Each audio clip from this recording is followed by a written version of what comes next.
Like and subscribe right now, or this spider will crawl on your face when you're sleeping tonight. Whether on the field or on the track, there are plenty of instances where athletes have been caught cheating. Some, we must say, in the most creative and ingenious fashions. In today's video, we are looking at 10 athletes who cheated and got caught with a superpower that is television. Hey guys, welcome back to Top 5 Ferret. Always great to have you here.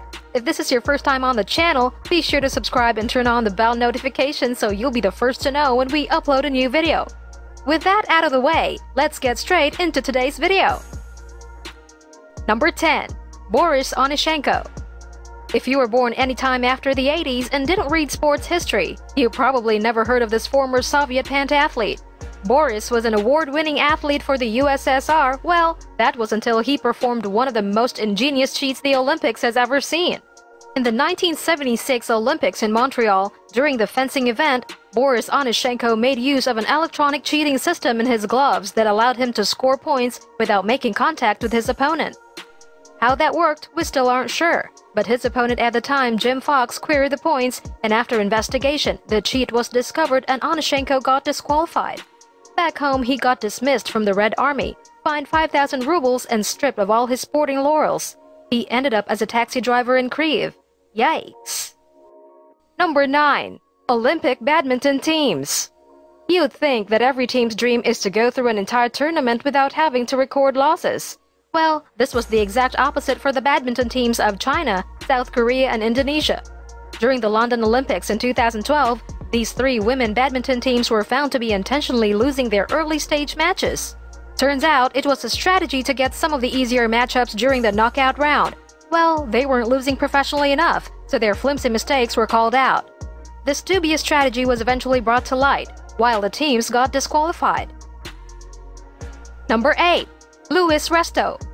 On June 16, 1983, an event that would later on become an HBO documentary called Assault in the Ring happened before the very eyes of an auditorium packed full with fans and spectators. At the time, Collins was on an unbeaten run, so I guess this was what prompted the savage actions of RESTO's coach. After a vicious 10 rounds of pummeling at the hand of RESTO, Collins lost the match, but there was a twist. After the match, while exchanging greetings and handshakes, Collins' coach and father discovered that RESTO's gloves felt lighter than normal and raised an alarm.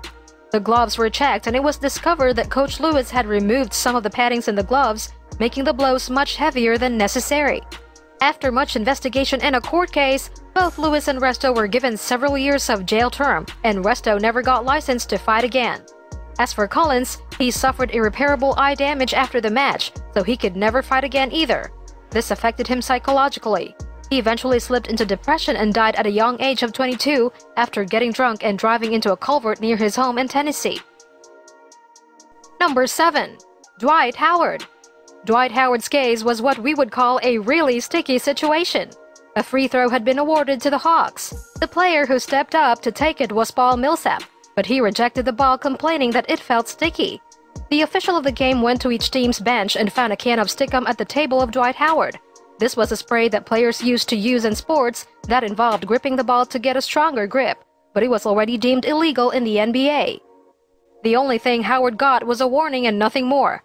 The NBA didn't do much about the matter. And even funnier, in Dwight's words, "I've been doing it for the last 5 years. It hasn't been a problem. I don't know why people are making a big deal out of it." I don't know, Dwight. Probably because it's illegal? Number 6. VINCENZO NIBALI. There is a term called the sticky bottle in cycling. This happens when team cars pull up to give water to the cyclists, but the exchange would linger for slightly longer than necessary to give the cyclists a slight boost. In the case of Nibali, he took it to a whole new level. He had crashed and was far away from the pack, so the team car came around to give him a boost. Instead of just taking the slight boost, he held onto the car completely and just allowed it to drive it.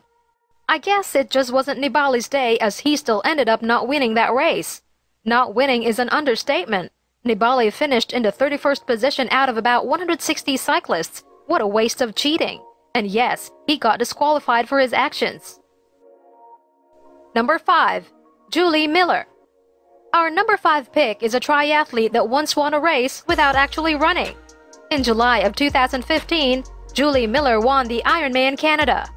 Another runner in the tournament, Suzanne Davis, who was a favorite to win the race, didn't agree to this win, as no eyewitness had ever seen Miller in the lead. Even creepier, she disappeared from the scene immediately after the race without any pleasantries of any kind.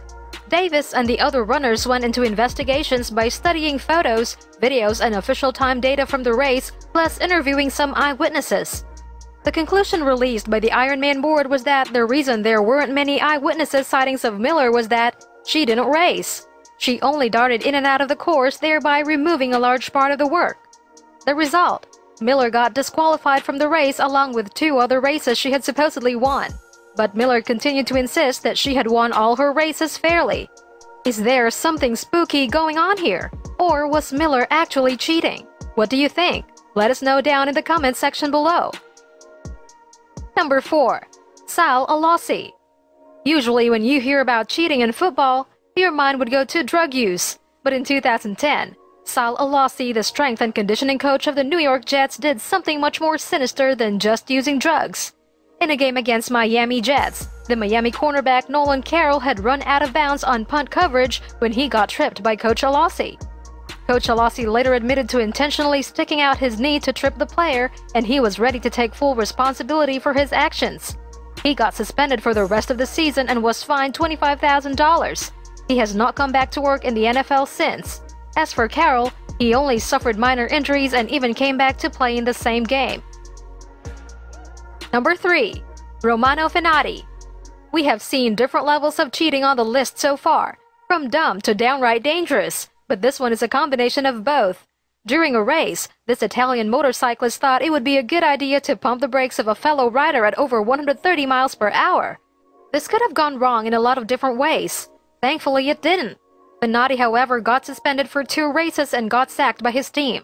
His racing license was also suspended for the remainder of the 2018 season, although he did come back to race in 2019. Number 2. Marvin HITZ. During a soccer match against FC Köln, Augsburg had just conceded a penalty. So the Augsburg goalkeeper Marvin HITZ went out while the official was distracted by other players to sabotage the penalty spot to effect the spot kick. He used his boots to rip out the grass around the penalty spot. Well, his plan worked as the player who took the shot, Anthony Modeste, lost balance and missed the shot.